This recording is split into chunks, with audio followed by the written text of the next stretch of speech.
Saya Poliman Padang. Saya Siti Dahrasian. Saya Vinolia Lidevia. Saya Ida Tambah. Saya Raja Pradama. Oke, baik, di sini kami akan memberikan sedikit edukasi tentang perlindungan satwa. Stay tune teman-teman. Dah. Indonesia merupakan negara megabiodiversitas, yaitu negara yang memiliki keanekaragaman hayati dan hewani. Hutan-hutan kita merupakan rumah bagi ribuan satwa liar, mulai dari harimau di Sumatera, orangutan di Kalimantan, dan juga burung cendrawasih di Papua. Namun saat ini, ancaman terhadap mereka ini semakin nyata, mulai dari pemburuan secara liar, perdagangan ilegal, dan juga kerusakan habitat yang terus terjadi. Lalu, apa yang telah dilakukan negara untuk melindungi mereka? Yaitu perlindungan hukum melalui undang-undang. Harian Kompas 26 Agustus 2016 memberitakan penggagalan penyelundupan terenggiling yang marak dilakukan beberapa tahun terakhir ini. Daging terenggiling diklaim berkhasiat untuk kesehatan meski belum ada penelitiannya. Lidah terenggiling dipercaya ampuh sebagai jimat dengan catatan lidah harus dipotong ketika terenggiling masih hidup. Bila dipotong dalam keadaan mati, dipercaya jimat tidak akan ampuh. Kekonyolan tak berhenti sampai di situ. Kulit terenggiling digadang-gadang dapat digunakan sebagai bahan baku sabu yang terbukti hanya mitos. Fenomena selfie perburuan satwa dilindungi menggegerkan media sosial dan aksi ini menuai kecaman keras dari masyarakat. Pelaku perburuan terancam hukuman kurungan maksimal 5 tahun dan denda 100 juta rupiah, namun sanksi ini dinilai terlalu ringan. Undang-undang utama yang mengatur tentang perlindungan satwa di Indonesia tertulis dalam Undang-Undang Nomor 32 Tahun 2024, perubahan atas Undang-Undang Nomor 5 Tahun 1990. Pada pasal 21 ayat 2 berisi tentang setiap orang dilarang untuk menangkap, melukai, membunuh, menyimpan, memelihara, mengangkut, dan memperniagakan satwa yang dilindungi. Adapun sanksi atas pelanggaran tersebut yaitu hukuman pidana penjara hingga 5 tahun dan denda mencapai 100 juta. Indonesia, negeri yang kaya dengan sumber daya alam hayati dan keanekaragaman ekosistem. Dari hutan tropis hingga perairan yang membentang luas, hingga kekayaan laut yang tak tertandingi. Untuk melindungi kekayaan ini, pemerintah menetapkan Undang-Undang Nomor 32 Tahun 2024 yang memperkuat pengelolaan dan perlindungan sumber daya alam kita. Undang-Undang Nomor 32 Tahun 2024 memperjelas penggolongan tumbuhan dan satwa liar yang dilindungi dan tidak dilindungi. Satwa dari luar negeri yang berstatus dilindungi di level internasional berdasarkan IUCN dan CITES. Maka, tumbuhan dan satwa liar tersebut saat masuk ke Indonesia termasuk ke dalam golongan dilindungi. Undang-Undang Nomor 32 Tahun 2024 memperkuat pemanfaatan sumber daya genetik melalui implementasi Protokol Nagoya, serta memberikan kepastian hukum dalam pemanfaatan jasa lingkungan seperti air dan energi air, wisata alam, tenaga matahari, panas bumi, dan pemanfaatan karbon.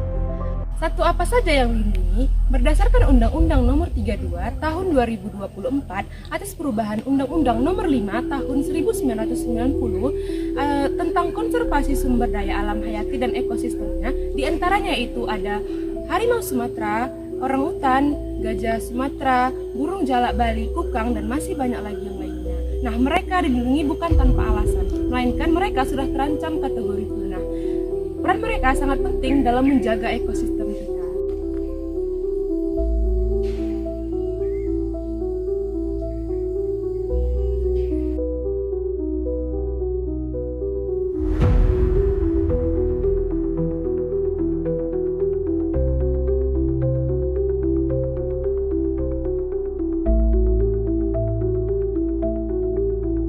Sayangnya, pelanggaran tersebut masih banyak kita temukan di lingkungan hidup kita sekarang ini. Contohnya seperti perdagangan maupun pemburuan hewan satwa yang dilindungi.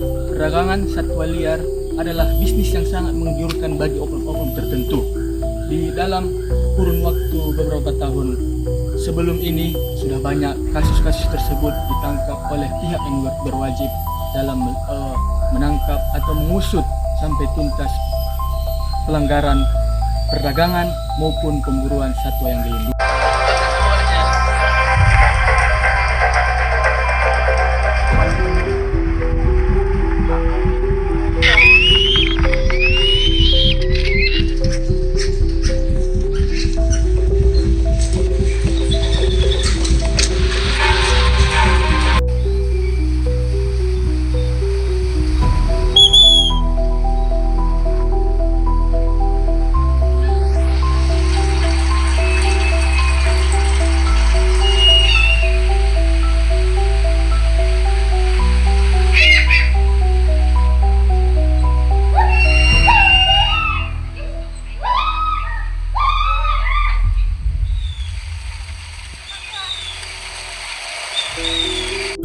Tidak jarang satwa yang dilindungi ini menjadi bahan atau objek menjadi bisnis, maupun baik itu diperjualkan di dalam negeri maupun diperjualkan ke luar negeri secara ilegal. Dan hewan satwa yang dilindungi ini dijadikan bahan atau hewan peliharaan di rumah tersebut. Dan mereka tidak tahu bahwa tindakan yang dilakukan oleh oknum-oknum tersebut adalah tindakan yang dapat merusak ekosistem dan pembunuhan hewan-hewan yang dilindungi tersebut. Lalu, apa akibatnya jika satwa-satwa ini punah dari alam? Setiap satwa liar punya peran penting dalam menjaga keseimbangan ekosistem. Harimau dan macan misalnya menjaga populasi hewan mangsa tetap seimbang. Tanpa mereka, populasi rusa atau babi hutan bisa meledak, menyebabkan kerusakan hutan. Orangutan membantu regenerasi hutan dengan menyebarkan biji-bijian dari buah yang mereka makan. Jika mereka hilang, pertumbuhan pohon terganggu dan hutan jadi kurang produktif. Burung dan serangga penyerbuk seperti burung cendrawasih atau lebah berperan dalam menyerbukkan tanaman. Tanpa mereka, banyak tanaman tidak bisa berkembang biak. Kepunahan satu spesies bisa memicu kerusakan berantai, rantai makanan terputus, tanaman tak tumbuh, hutan kehilangan daya dukungnya. Akhirnya, manusia juga akan terkena dampaknya, dari bencana alam hingga berkurangnya sumber pangan dan air bersih. Lalu, bagaimana penegakan hukumnya? Pemerintah melakukan penegakan hukum melalui Balai Konservasi Sumber Daya Alam, Polisi Hutan, dan juga aparat penegak hukum lainnya. Namun, pemerintah tidak bisa hanya bergerak sendiri, masyarakat juga memiliki peran penting dalam melindungi satwa yang dilindungi, yaitu yang pertama dengan tidak membeli dan memelihara satwa yang dilindungi. Masyarakat juga memiliki peran penting. Yang pertama, tidak membeli atau memelihara satwa yang dilindungi. Kemudian yang kedua, melaporkan aktivitas ilegal. Kemudian yang ketiga, mendukung program konservasi. Dan yang terakhir itu, menyebarkan edukasi tentang satwa yang dilindungi.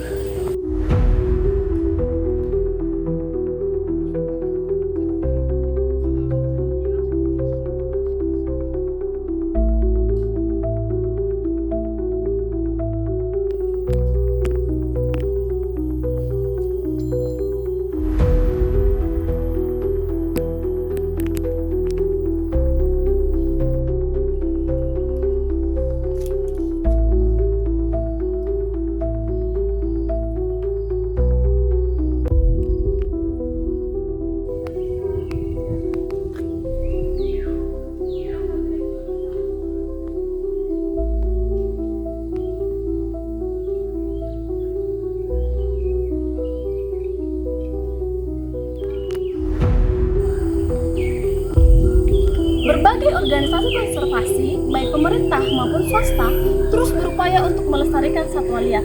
Hal ini dapat dilakukan melalui rehabilitasi, penangkaran, dan pelepasliaran satwa liar ke alam habitatnya. Hal ini dilakukan agar cucu kita dapat melihat burung cendrawasih menari indah di Papua dan auman harimau Sumatera di balik pepohonan. Dalam perlindungan satwa, ada 4 aspek yang perlu kita perhatikan. Yang pertama itu aspek hukum dan penegakan. Seperti yang kita ketahui, sudah terdapat Undang-Undang Nomor 32 Tahun 2024 Namun, meski sudah ada undang-undang yang mengatur tentang perlindungan satwa, implementasinya belum maksimal.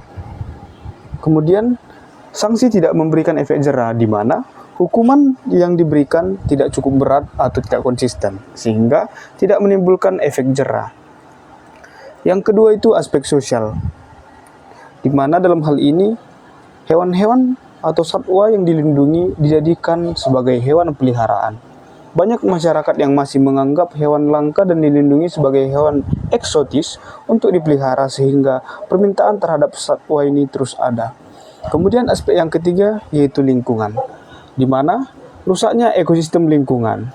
Kerusakan habitat alam membuat satwa liar kehilangan tempat tinggal yang memperparah kondisi mereka. Kemudian meningkatnya angka kepunahan satwa di lingkungan, di mana pelanggaran terhadap satwa dilindungi berkontribusi terhadap peningkatan kepunahan setiap spesies hewan yang dilindungi.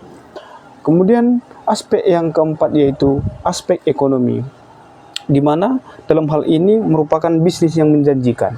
Perdagangan satwa liar dianggap sebagai bisnis yang menguntungkan baik secara lokal maupun internasional. Kemudian tingginya permintaan pasar, di mana permintaan yang tinggi dari pasar mendorong praktik perdagangan satwa dilindungi secara ilegal. Nah, semua faktor ini dari lemahnya hukum, faktor sosial, kerusakan lingkungan, hingga dorongan ekonomi yang berkontribusi terhadap maraknya pelanggaran terhadap satwa yang dilindungi di Indonesia. Oleh karena itu, penanganan masalah ini harus dilakukan secara menyeluruh dan lintas sektor.